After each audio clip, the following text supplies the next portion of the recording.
नाशिक दिंडोरी लोकसभा मतदारसंघ हा अनुसूचित जमातीसाठी राखीव आहे आणि तेथे डॉक्टर भारती पवार यांना भाजपनं तिकीट दिलं आहे। खरं बघितलं तर त्यांना केंद्रीय राज्यमंत्री म्हणून काम करण्याची संधी मिळाली, त्यामुळे या मतदारसंघाकडे सर्वांचंच लक्ष लागलेलं आहे। या लोकसभा मतदारसंघामध्ये राष्ट्रवादीसोबत माकपनं देखील दावा केलेला आहे। राष्ट्रवादी शरद पवार गट देखील लोकसभेचं तिकीट नाशिक दिंडोरी लोकसभेचं मागतंय आणि तुम्ही देखील दावा करताय। काय परिस्थिती आहे आणि का तुम्हालाच तिकीट मिळावं? आमचा इथं जे नाशिक आपल्या दिंडोरी लोकसभा मतदारसंघामध्ये आमचा बराचसा कामाचा एरिया येतो आहे आणि त्याच्यामध्ये आमची हक्काची मतं ही 1.5 लाखापासून तर 2 लाखापर्यंत ही आमची हातातली मतं आहेत आणि जर सगळ्या आघाडीने एकमताने याचा उमेदवार निश्चित केला आणि ती जर जागा आम्हाला सोडली तर आघाडीची मतं अधिक आमची मतं असं एकत्र झाले तर BJPचा पराभव होऊ शकतो आहे आणि आमच्याकडं उमेदवार पण चांगल्या प्रकारचा आहे। मी स्वतः पण इच्छुक आहे आणि त्यामुळं ही जागा आम्हाला मिळावी अशा प्रकारचा आमच्या पक्षामार्फत आम्ही आघाडीला विनंती केलेली आहे। त्याच्यावर विचार विनिमय चालू आहे। नाशिक दिंडोरी लोकसभा मतदारसंघ बघितलं तर अनुसूचित जमातीची मतं देखील मोठ्या प्रमाणात आहेत। शरद पवारांचा देखील तिथे वर्चस्व आहे। द्राक्षाचा प्रश्न असेल, कांद्याचा प्रश्न असेल, सातत्यानं त्यांनी त्याचा पाठपुरावा केलेला आहे। काय वाटतं शरद पवार जे आहेत ते JP गावितांसाठी म्हणजे तुमच्यासाठी ही जागा सोडतील का असं वाटतं? आमची तर अपेक्षा आहे पवार साहेबांनी विचार करावा आणि ही जागा मार्क्सवादी कम्युनिस्ट पक्षाला सोडावी।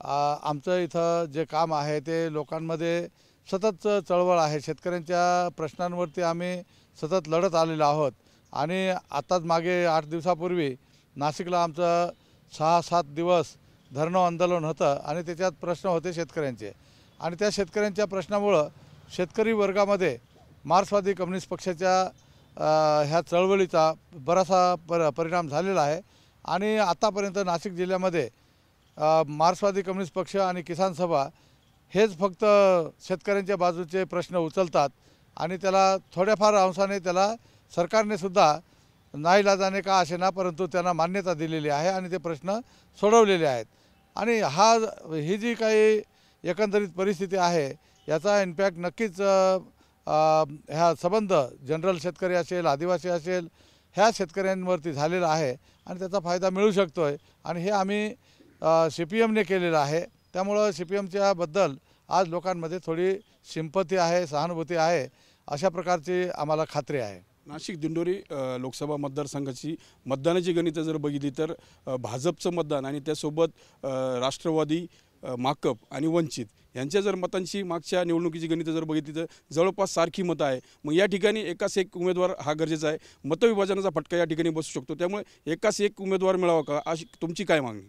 आमची मागणी तर तशीच आहे की BJPचा जर पराभव करायचा असेल तर खऱ्या अर्थाने BJPच्या विरोधामध्ये एकच उमेदवार दिला पाहिजे आणि सगळ्या विरोधी पक्षाची जी आघाडी आहे इंडिया आघाडी त्या आघाडीने एकजूट करून आणि ही जागा लढवली पाहिजे।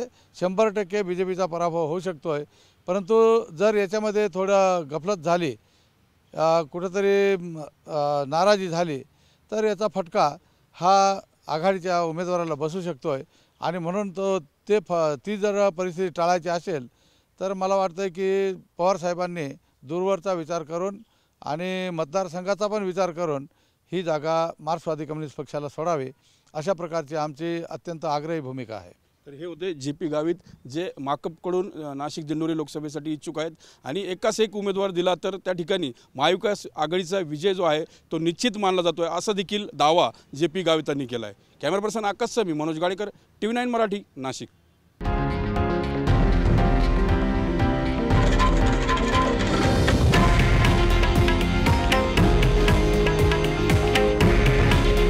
हे आहे देशातील नंबर 1 न्यूज नेटवर्क आणि आपण पाहत आहात TV9 मराठी। काळजी तुमची, हित महाराष्ट्राचं।